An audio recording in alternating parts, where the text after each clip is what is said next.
భగవంతుడు నన్ను ఘోరంగా శపించాడు. క్రూరంగా, నిర్దాక్షిణ్యంగా నా జీవన కుసుమాన్ని నిలిపివేశాడు. నన్ను ఓదార్చే చల్లని హస్తస్పర్శ కోసం ఆత్రంగా ఎదురు చూసేదాన్ని. ఎడారిలో వయోశిశులా నాకది మృగ్యమైపోయింది. అనురాగం గగన కుసుమై నన్ను వికరించింది. ఆశలు ఆకాశ దీపాలై నాలో మరింత వేదన రగిలింది. నేను దగ్ధశలనైపోయాను. దుర్భరమైన మానసిక వేదంతో నా ఆరోగ్యం క్షీణించిపోయింది. నాన్న విడాకుల ప్రసక్తి ఎత్తినప్పుడల్లా మామగారు డబ్బుతో ఆయన నోరు మూసేవారు. నాన్న రిటైర్ అయిపోయారు. సంసార బాధ్యతలు పెరిగిపోయాయి. వెనక ఆదుకునే ఆస్తుల్లేవు. ఆదరణ చూపే బంధువులు లేరు. విధిలేక మామగారి తీపి మాటలకు లొంగిపోయి భారంగా వెళ్ళిపోయేవాడు నాన్న. నన్ను చూసినప్పుడల్లా రక్తపు కూడు తింటున్నానమ్మా, నిన్ను సుడిగుండంలోకి తోసి నేను నీ రక్తాన్ని అనుభవిస్తున్నాను. నాలాంటి పాపిష్టివాడు తండ్రి అని చెప్పుకోవడానికి కూడా అర్హత లేదు అంటూ వలవలా ఏడ్చేవాడు. నిరాశామయమైన అంధకార జీవితంలో ఆశాదీప కళికలాగా బాబు పుట్టాడు. నా ఆరోగ్యం మరింత క్షీణించిపోయింది. బాబు పనులు కూడా చూసుకోలేకపోయేదాన్ని. బాబుకి 3వ నెల జరుగుతుండగా మేడ మీద గదిలో నుంచి మా వారి పిచ్చి కేకలు వినిపించాయి. ఆ కేకలకి అర్థమేమిటో నాకు బాగా తెలుసు. ఆ నరకం తలుచుకుని వణికిపోయాను. జీవితం అంటే అసహ్యము, విరక్తి కలిగింది. ఆ క్షణమే కాదు, ప్రతి క్షణము అలాగే అనిపించేది. పెళ్ళయ్యాక నిండుగా నవ్వడమే మరిచిపోయాను. అందుకే నా పేరు సుహాసిని. గుండెలు కదిలిపోయేలా నవ్వేసింది స్వప్న. ఆ నవ్వు తరంగాలుగా కదిలొచ్చి మధు హృదయాన్ని విషాద సాగరంలో ముంచేసింది. ఈ విషవలయంలో ఎందుకు బ్రతుకుతున్నాను? ఏ సుఖాన్నాశించి మొండిగా జీవితాన్ని ఈడుస్తున్నాను? ఈ బంధాలు సడలించుకోవాలని ఎందుకు ప్రయత్నించను? నా మనసు పరిపరి విధాలుగా ఆలోచిస్తోంది. ఈ వ్యవస్థకి, అన్యాయానికి ఎదురు తిరగమని అంతరాత్మ ప్రబోధిస్తోంది. నా ఆలోచనల్లోనే ఉండగా అత్తగారు సుడిగాలిలా వచ్చి పడింది. సవతి కొడుకు చేసే పిచ్చి ఆర్తనాదాలు ఆమె ఒక్క క్షణం కూడా భరించలేదు. సింహానికి ఆహారం వేసినట్లు నన్ను అతని ముందుకు తోస్తేనే గాని ఆవిడికి తృప్తి లేదు. అదేం చిత్రమైన స్వభావమో, నా పట్ల ఒక్కసారి కూడా సానుభూతి ప్రదర్శించలేదు. సాటి ఆడది అని కనికరంగానైనా ఉండదు. ఆదరంతో, ఆప్యాయతతో పలకరించలేదు. వాడు పిలుస్తున్నాడు, వినిపించడలే? చిరాగ్గా మొహం చిట్లించుకుంది. అది పిలుపా? ప్రియురాలి కోసం ప్రియుడు పడే వేదన అలా ఉంటుందా? విరక్తిగా నవ్వుకున్నాను. నా శరీరం స్వాధీనంలో లేదు. అనారోగ్యంతో, ఎడతగని ఆలోచనలతో బాగా నీరసించిపోయాను. ఎంతకన్నా పచ్చి వ్యభిచారి బ్రతుకు నయం అనిపించింది హఠాత్తుగా. ఇష్టమైతేనే వీటుణ్ణి ఆహ్వానిస్తుంది, డబ్బు కోసమైనా. కానీ నా పరిస్థితి ఎంత ఘోరం! ఆ అత్తగారి చూపులు నన్ను చొరచొరా కాల్చేస్తున్నాయి. పిన్ని, నీకు బుద్ధుందా లేదా? వదిన ఆరోగ్యం అసలే బాగాలేదు. నీ కూతురైతే ఇలా ప్రవర్తించేదానివా? అసలు ఇదంతా నాన్నగారి చేదస్తాం. ఆ మెంటల్ హాస్పిటల్లో పడేయక. సులోచన వైపు తీక్షణంగా చూశాడు మా మరిది సుధాకరం. ఏమనుకుందో ఏమో, ఇంకేమీ మాట్లాడకుండా వెళ్ళిపోయింది. సుధాకరం నా వైపు జాలిగా చూశాడు.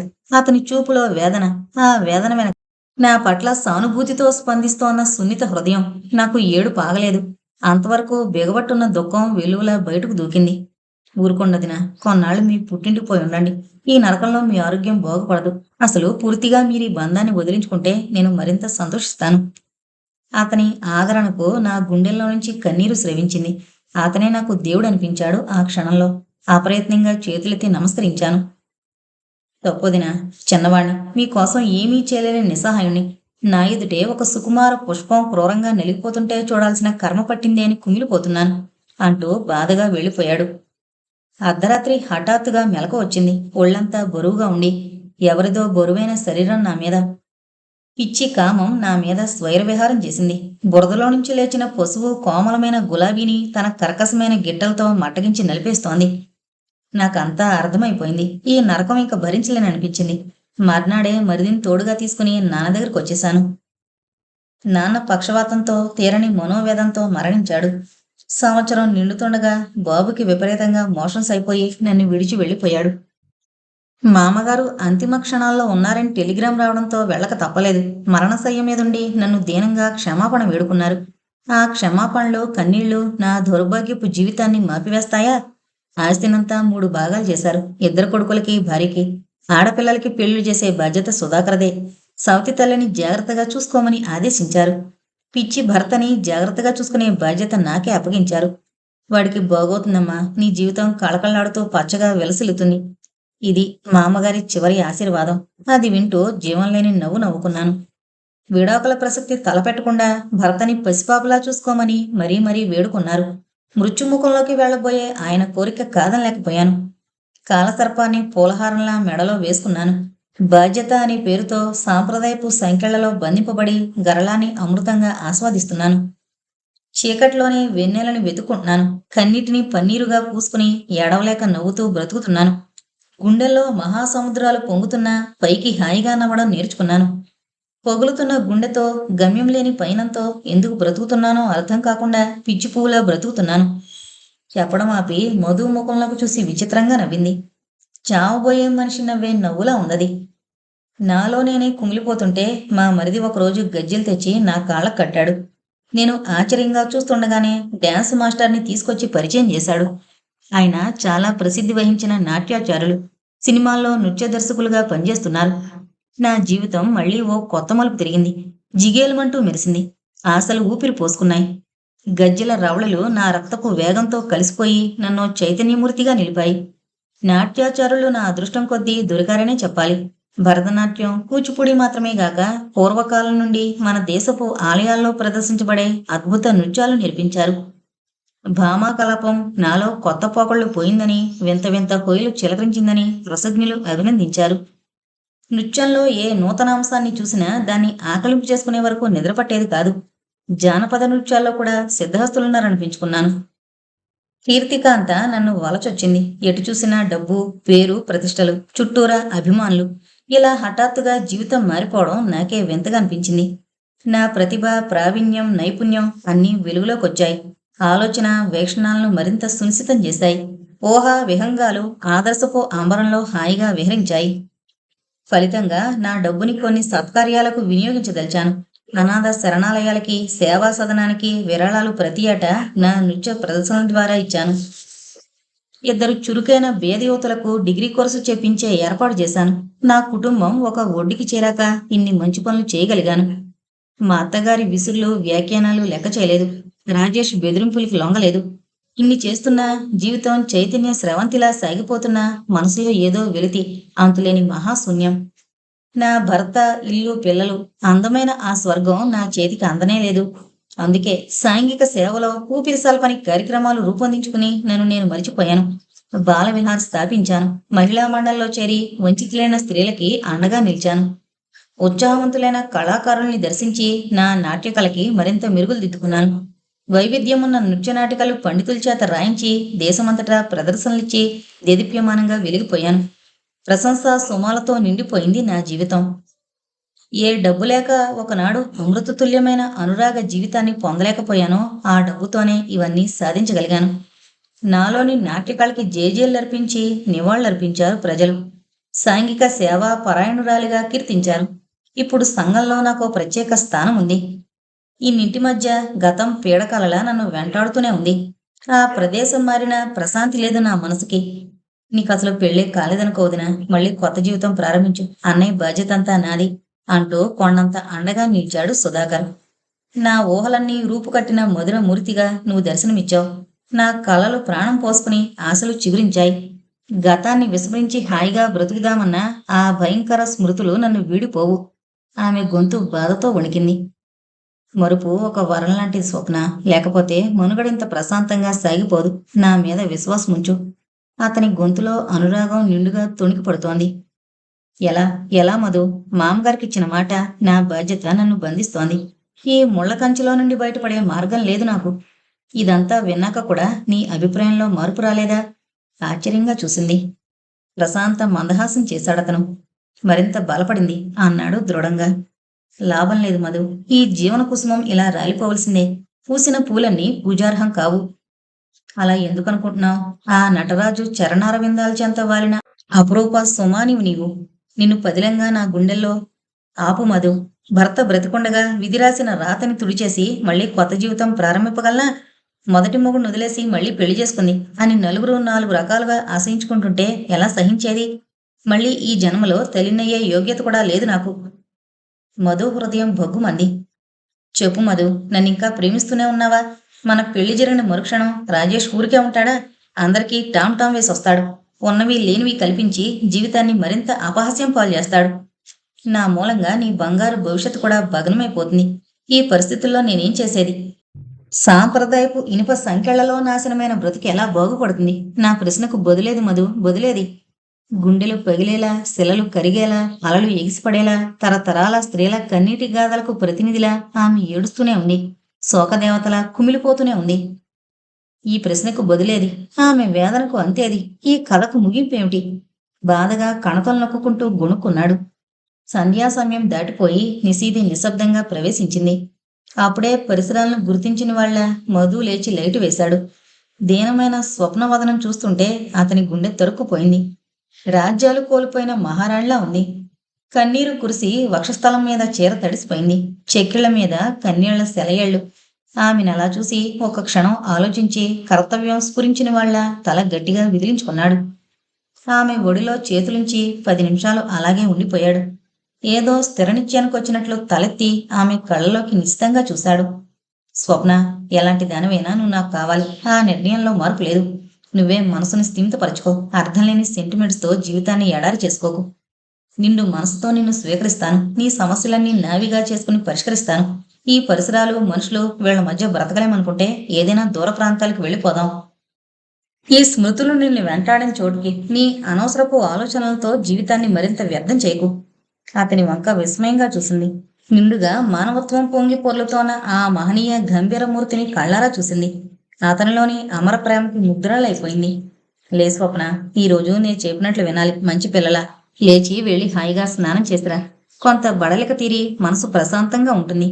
నేను ఈలోగా బజారుకు వెళ్ళి తినడానికి ఏమైనా తెస్తాను అంటూ ఆమెను చేయి పట్టిలాగి భుజం మీద టవల వేసి బాత్రూం వైపు తోశాడు. స్నానం చేసొచ్చి గదిలో కడుగు పెడుతూనే విస్మయంగా చూసింది మధు వైపు. గదంతా కొత్తగా ఉంది. పూల రథంలా అలంకరించున్న పానుపు, దాని మీద కూర్చుని జయంతుల్లా దరహాసం చిలకరిస్తోన్న మధు. అతనిలో ఏదో మార్పు. స్తబ్దురాలే నిల్చుండిపోయింది. అతని నవ్వు అనురాగపు అమృతంలా హాయిగా ఉంది. అరే స్వప్న, మళ్ళీ అదే చీర కట్టుకున్నావా? దగ్గరకొస్తూ అడిగాడు. మరి మీ లుంగీ షర్టు వేసుకోమంటారా? ఇంటికి వెళ్ళిపోతానంటే ఆపేశారు. మైథిలి ఏం కంగారు పడుతుందో. కళ్ళు వాల్చుకుని మెల్లగా అంది. ఇది మాత్రం ఇల్లు కాదా? అతని కంఠంలో అనురాగం నూతన రాగాన్ని సంతరించుకుంటోంది. ఇంటి గురించి బెంగ వదిలే. నేను మైథిలికి ఫోన్ చేసి చెప్పాను. ఏమని? రెప్పలు సున్నితంగా కదిలించింది. ఏదో వింత భావన మనసుని ఉక్కిరిబిక్కిరి చేస్తోంది. అది చెప్పాలా? ఇలారా అంటూ ఆమె చెయ్యి మృదువుగా పట్టుకుని తలుపుకి ఒక పక్కగా పెట్టిన సూట్ కేసు దగ్గరకు తీసుకెళ్లాడు. సూట్ కేసు తెరచి తెల్లని చీర బయటికి తీసి ఆమెకు అందించాడు.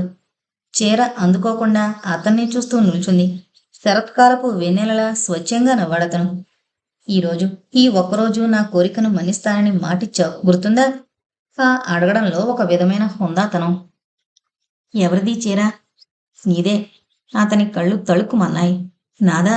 విస్మయంగా చూసింది. సున్నితంగా నవ్వుతూ ఆమె చేయిలాగి సూట్ కేసు ముందు కూర్చోబెట్టాడు. ఇంకా దాంట్లో ఏమేమున్నాయో చూడు. అతనిలో ఆనందం పురివిప్పి నాట్యం చేస్తోంది. మంత్రముగ్ధలా ఆమె చేతులు సూట్ కేసులోని రకరకాల చీరలు బయటి తీస్తున్నాయి. కళ్ళు ఏవో అపూర్వ దృశ్యాల్ని తిలకిస్తున్నాయి. ఆమె రాగజ్వాలలో దహించుకుపోతోంది. అతడు భావోద్వేగంతో చలించిపోతున్నాడు. నియమాలు, నిబంధనలు, హద్దుల్ని అతిక్రమించి ఆనందసీమలో హృదయాలు అరమరికలు లేకుండా కలిసిపోతున్నాయి. మల్లెలు మరువము కలిపి నువ్వు జడలో తురుముకుంటే నాలో భావతరంగాలు వెత్తున లేచి ఆ కవితావాహిని వలపు వరదలా నిన్ను ముంచెత్తి వేస్తుంది. మధు ఆపుకోలేని భావ సంచలనంలో ఊగిపోతూ ఇటుకేసి తిరిగాడు. తెల్లని చీరలో పాలరాతి ప్రతిమలా మెరిసిపోతోందామె. అతనిలో హిమజ్వాల చెలరేగుతోంది. గుండెల నిండుగా అనురాగ స్రవంతి. అణువణువులో వలపు జలపాతాల హోరు. ఆకాశపు అంచుల్ని స్పృశించాలన్న తపన.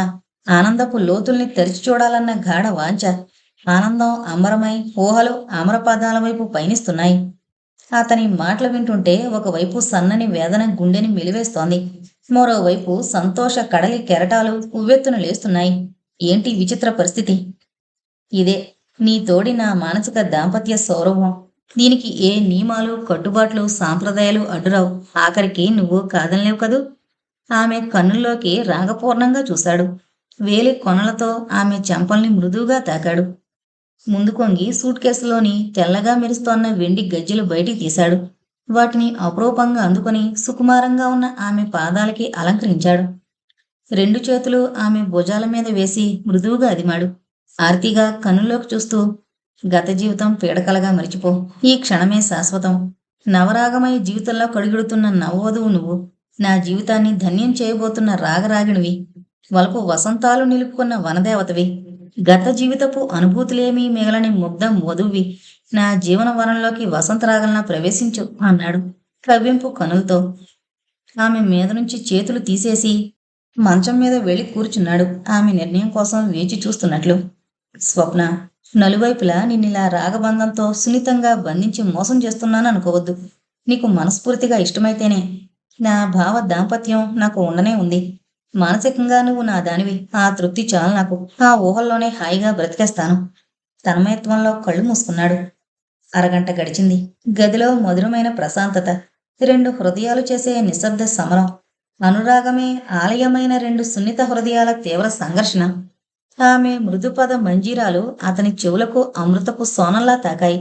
అడుగడుగున ఆనంద రసజలది ఉప్పొంగుతోంది. మెల్లగా ఒక్కొక్క అడుగే వేస్తూ ముగ్ధ మధువులా అతన్ని సమీపించింది. సున్నితంగా ఆమె చేతులందుకుని అపురూపంగా పక్కనే కూర్చోబెట్టుకున్నాడు. పక్కనే సిద్ధంగా ఉంచుకున్న ఐటెక్స్ తీసి బుగ్గ మీద కాటుక చుక్క పెట్టాడు. సింగారందుకొని నుదుట కళ్యాణ తిలకం దిద్దాడు. పళ్ళెంలోని జాజులు దోసిలులో నింపుకొని ఆమె శిరస్సు మీద జల్లుగా కురిపించాడు. ప్రణయరాగ వాహిని, ప్రియ, వసంత మోహిని. అతని గుండె ఆనందంతో బరువెక్కిపోయింది. స్వప్న మంత్రముగ్ధలా అతని వంకే చూస్తోంది. కొత్త అందాలు నింపుకుని వింతగా మెరిసిపోతోంది. ఆప్యాయంగా ఆమె చెక్కిల్ని చుంబించాడు. కళ్లల్లో అనురాగం తొణికిసలాడుతుండగా ఆమె నడుం చుట్టూ చేవేసి ఆరాధనగా ముందుకు లాక్కున్నాడు. మధు, ఏంటి తొందర? ఆమె పెదవులు అస్పష్టంగా కదిలాయి. ఏదో చెప్పాలన్న ఆమె ప్రయత్నాన్ని అతని పెదవులు బంధించేశాయి. ఇన్నేళ్లుగా శరీరంలో ఇంకిపోయిన రాగజరులు అతని స్పర్శతో మేల్కొని ఒక్కొమ్మడిగా ప్రవహించాయి. ఆ రాగవాహినిలో ఎన్నో ఏళ్లుగా కలలు కంటూ పరవశించిపోతున్న మధురానుభవం మనసుని, శరీరాన్ని వింత పులకలతో నింపేస్తోంది. నీ సాంగత్యంలో సన్నజాజుల పరిమళాలు, నీ సాన్నిహిత్యంలో సంపెంగల సౌరభాలు. భావప్రపూర్ణమైన అతని చూపులు ఆమెలోని సౌందర్యపు అగాధాల్ని ఆప్యాయంగా స్పృశిస్తున్నాయి.